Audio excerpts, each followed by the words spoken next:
का हो साड़ी पहने में पूरा दिन बिता देबू का? तो जौन साइज लियाइल बनी उ होता को कैसे तैयार हुई? काहे हो का होई बोला? ली है सुनी।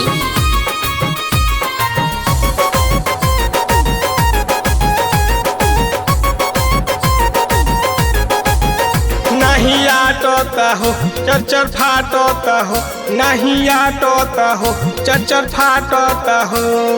कौने बजजवा से ले लो ऐसन सकेत भइल चोली, सकेत भइल चोली कसाइल जोबन, सकेत भइल चोली कसाइल जोबन, कसाइल जोबन, कसाइल जोबन।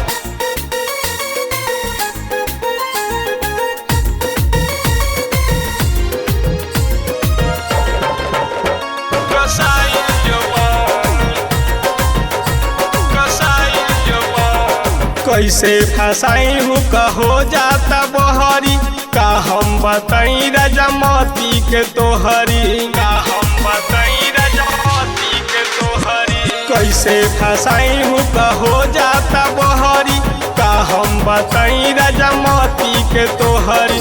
लैलो न काहे हम कहनी जवन सकेत भइल चोली, सकेत भइल चोली कसाइल जोबन, सकेत भइल चोली कसाइल जोबन।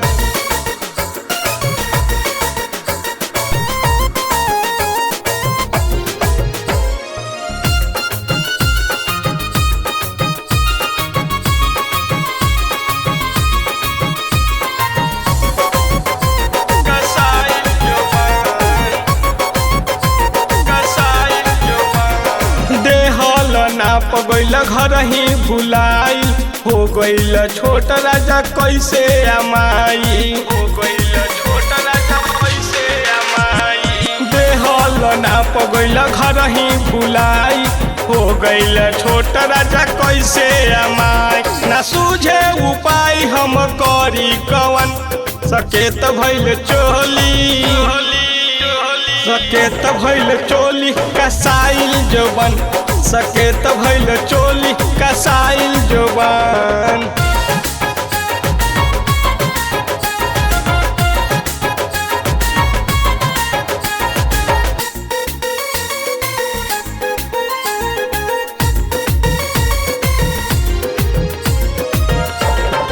कसाइल जोबन, कसाइल जोबन। रहे पहले 32 अब लागे 36, लैबन दोसर त हो जाई 31, लैबन दोसर त हो जाई 31। रहे पहले 32 अब लागे 36, लैबन दोसर त हो जाई 31। मुरली बेचन करी कौनो जतन, सकेत भइल चोली,